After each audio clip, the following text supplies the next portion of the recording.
Assalamualaikum warahmatullahi wabarakatuh. Selamat malam dan selamat bergabung kembali di program V-Newsroom edisi Rabu 1 Juli 2026. Kita mulai saja V-Newsroom selengkapnya bersama saya Iskan Tasya.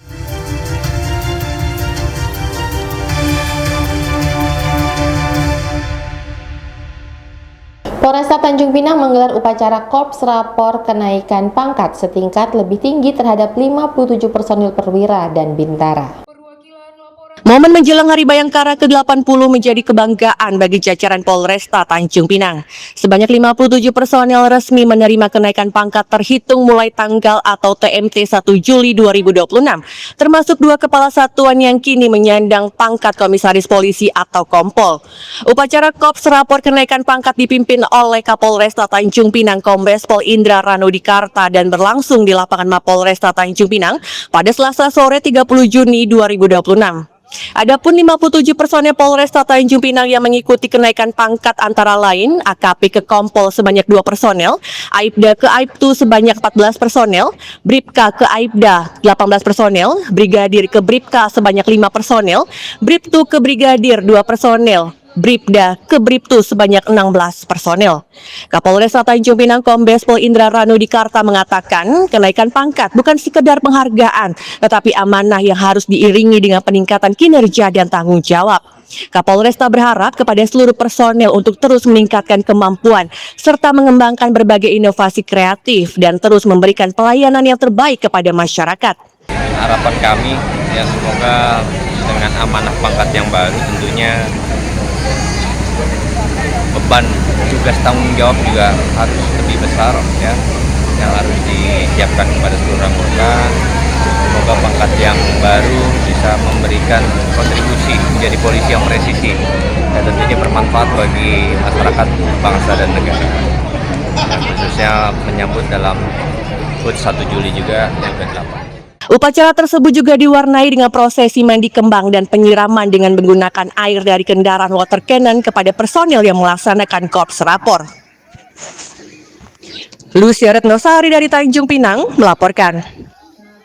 Puncak hari ulang tahun Bayangkara ke-80 tahun, Polresta Tanjung Pinang menggelar upacara. Momentum HUT Bayangkara ke-80 tersebut menjadi refleksi bagi Polri untuk terus meningkatkan kualitas pelayanan dan pengabdian kepada masyarakat.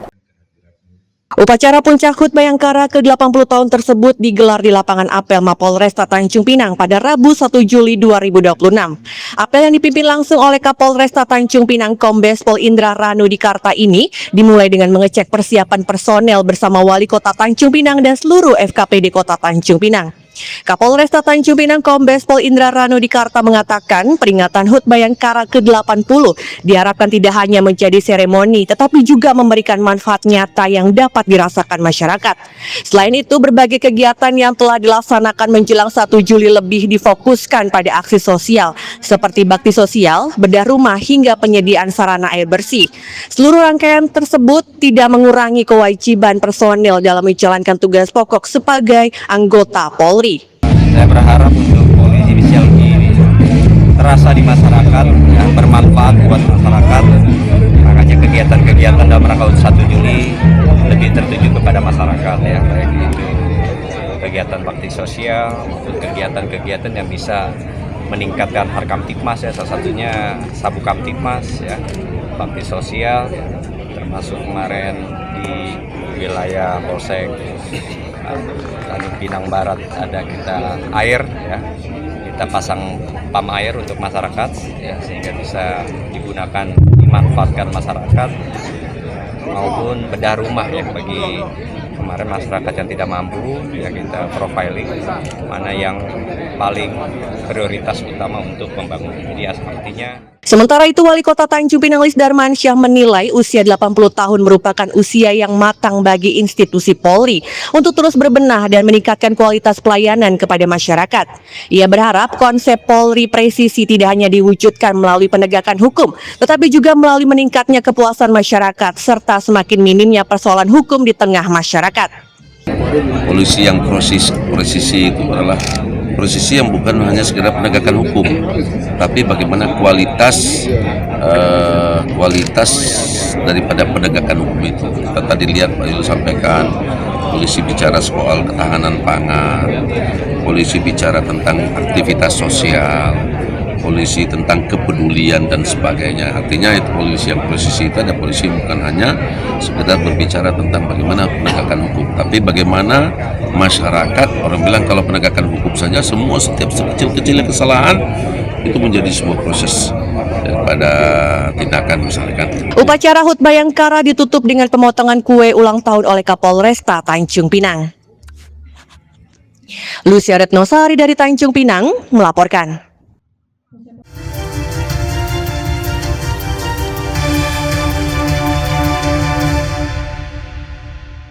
Pemerintah Provinsi Kepulauan Riau resmi membatalkan diri sebagai tuan rumah Pekan Olahraga Wilayah atau Porwil ke-12 Sumatera tahun 2027.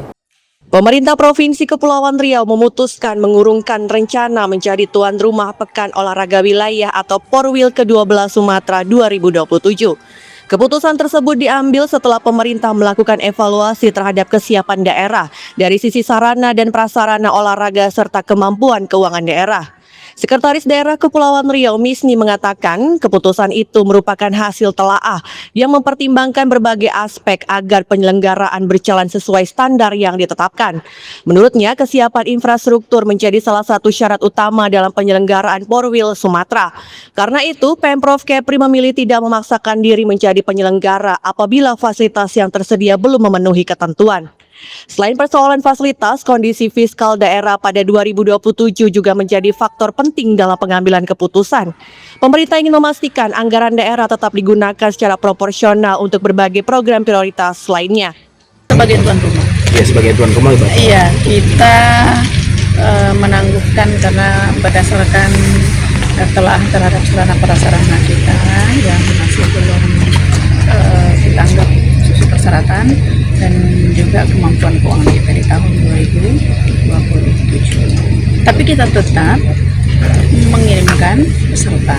Atlet-atlet kita tetap kira-kira Kita berkomitmen untuk tetap mengirimkan peserta, siapapun nanti akan ditunjuk oleh panitia pusat dari tuan rumah. Meski batal menjadi penyelenggara, Misni menegaskan komitmen Pemprov Kepri untuk tetap mengirimkan atlet terbaiknya agar dapat bersaing di Porwil Sumatera 2027. Lucia Retnosari dari Tanjung Pinang melaporkan. Bulog Cabang Tanjung Pinang memastikan stok cadangan beras pemerintah atau CBP di gudang Bulog Tanjung Pinang dalam kondisi aman. Bulog Cabang Tanjung Pinang memastikan stok beras untuk memenuhi kebutuhan masyarakat di Tanjung Pinang aman dan terkendali. Kepala Bulog Cabang Tanjung Pinang Arif Al-Hadihak mengatakan saat ini tersedia sekitar 3.000 ton beras yang diproyeksikan mampu memenuhi kebutuhan masyarakat selama 4 hingga 5 bulan ke depan. Ia menyebut jumlah tersebut merupakan hasil penambahan pasokan sebanyak 1.500 ton yang baru diterima Bulog. Stok beras tersebut akan digunakan untuk berbagai program pemerintah termasuk penyaluran beras stabilisasi pasokan dan harga pangan atau SPHP serta penugasan lainnya. Arif menjelaskan harga beras SPHP masih mengacu pada harga eceran tertinggi atau HET yang ditetapkan pemerintah, yakni Rp13.000 per kilogram atau Rp65.000 per kemasan 5 kilogram.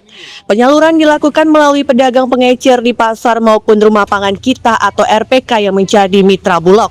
Selain itu, stok beras premium Bulog saat ini masih kosong karena belum ada pasokan baru dari pemasok. Sehingga Bulog tetap memprioritaskan distribusi beras SPHP guna menjaga stabilitas harga dan ketersediaan beras di wilayah Kepulauan Riau. Untuk stok beras cadangan pemerintah yang Bulog Tanjung Pinang kelola, posisi saat ini di Kota Tanjung Pinang kita ada 3.000 ton beras CBP yang peruntukannya untuk cadangan beras pemerintah, baik itu program pemerintah dan SPHP serta peruntukan lainnya sesuai penugasan. Untuk ketahanan stok, estimasi kita bisa bertahan 4-5 bulan ya. Ada penambahan Pak dari Kota ini? Baru selesai penambahan, kemarin ada penambahan 1.500 ton. Jadi total semuanya kita kelola saat ini ada 3.000 ton di gudang Tanjung Pinang. Sekarang harga beras SPHP Harga beras SPHP masih tetap sama sesuai HIT dari Bapanas. Di kita HIT maksimalnya 13.000, jadi 65.000 ya per 5 kilo. Lucia Retnosari dari Tanjung Pinang melaporkan.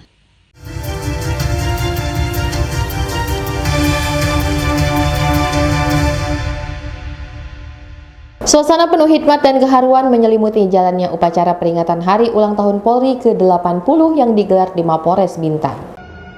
Suasana khidmat begitu terasa di sepanjang lapangan Bayangkara Polres Bintan.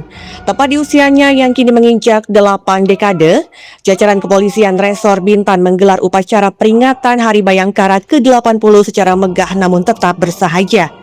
Mengusung tema besar 80 tahun mengabdi Polri untuk masyarakat, momentum ini bukan sekedar seremonial tahunan, melainkan sebuah tonggak sejarah baru bagi transformasi Polri yang lebih modern, humanis, serta presisi pada Rabu 1 Juli 2026. Di bawah komando Kapolres Bintan AKBP Argia Satya Bawana, upacara ini jugalah yang menjadi simbol kuatnya sinergitas lintas instansi di Kabupaten Bintan.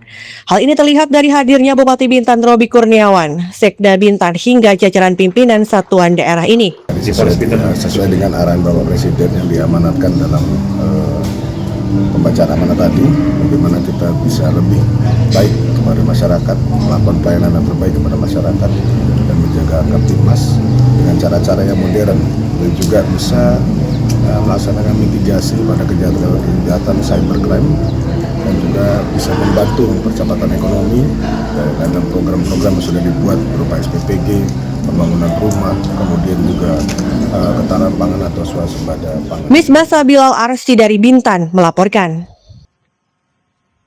Kenduri Paloboh digelar sebagai tradisi masyarakat Bintan Enau untuk mengakhiri musim durian yang melimpah pada tahun ini. Berikut informasinya. Usai mendapat hasil panen yang melimpah pada musim durian tahun ini, warga Bintan Enau, Desa Sri Bintan menggelar tradisi Kenduri Paloboh. Kenduri tersebut merupakan tradisi masyarakat yang telah berlangsung secara turun-temurun sebagai bentuk rasa syukur atas berakhirnya musim panen durian. Dalam suasana hikmat, warga berkumpul memanjatkan doa dan salawat di kaki Gunung Bintan sebelum akhirnya menikmati hidangan khas berupa bubur durian dan ketan putih. Salah satu tokoh masyarakat setempat, Mukhtar, mengungkapkan ketan atau beras pulut yang disajikan menjadi simbol harapan agar bunga durian kembali melekat kuat pada musim berikutnya sehingga kembali menghasilkan panen yang melimpah. Nah, kenapa kami adakan acara Kenduri Paloboh dengan berbagai jenis tadi, termasuk ketan putih, itu pulut itu barnya lengket. Ya, mungkin makna di sini adalah untuk kedepannya kalau ada rezeki diberi Allah SWT, rezeki kami durian kami berbunga lagi, maka pulut itu bagian dari perekat untuk bunga tidak begitu banyak jatuh, begitu berbuah nanti lengket tidak dapat dengan banyak. Misbah Sabilal Arsy dari Bintan melaporkan.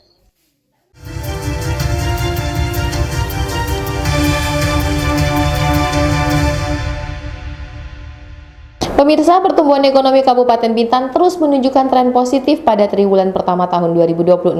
Berdasarkan catatan BPS, perekonomian Bintan mengalami peningkatan signifikan hingga mencapai 6,34%. Berikut informasinya. Badan Pusat Statistik Kabupaten Bintan mencatat perekonomian di wilayah tersebut terus mengalami perkembangan yang cukup signifikan dan berangsur stabil.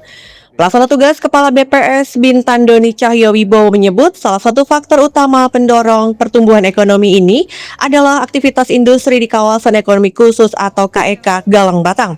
Investasi di kawasan tersebut diketahui mulai masuk sejak tahun 2022 lalu. Tidak hanya dari sektor industri, pertumbuhan ekonomi sebesar 6,34% pada triwulan pertama tahun 2026 ini juga didukung oleh sektor-sektor strategis lainnya, mulai dari sektor pertanian, perikanan, pariwisata, perhotelan, hingga sektor perdagangan. Misalnya Galang Batang itu kan dia di sektor industri ya. Yeah. Nah, kalau yang di lain-lain, di pesisir itu mungkin sektor-sektor yang lain. Nah, sektor yang lain itu menyumbangkan, cuman sumbangan dari sektor lain itu tidak sebesar sumbangan dari kawasan itu. Nah, jadi angka kalau misalnya triwulan 1 2026 itu kan pertumbuhan Bintan 6,34. Nah, 6,34 itu bukan semuanya dikontribusi dari KEK, enggak. Tapi ada juga dari pertanian, perikanan yang di pesisir ya. Kemudian dari perhotelan yang untuk pariwisata ya. Kemudian ada dari perdagangan, ada pembangunan dan sebagainya. Nah, itu semua. Peningkatan ekonomi yang terjadi saat ini juga tercermin dari hasil survei BPS yang mencakup berbagai wilayah di Kabupaten Bintan. Hal ini melihat dari meningkatnya aktivitas ekonomi masyarakat di berbagai sektor kehidupan. Misbah Sabilal Arsi dari Bintan melaporkan. Jangan lupa follow Instagram dan TikTok BNewsClick untuk berita menarik lainnya.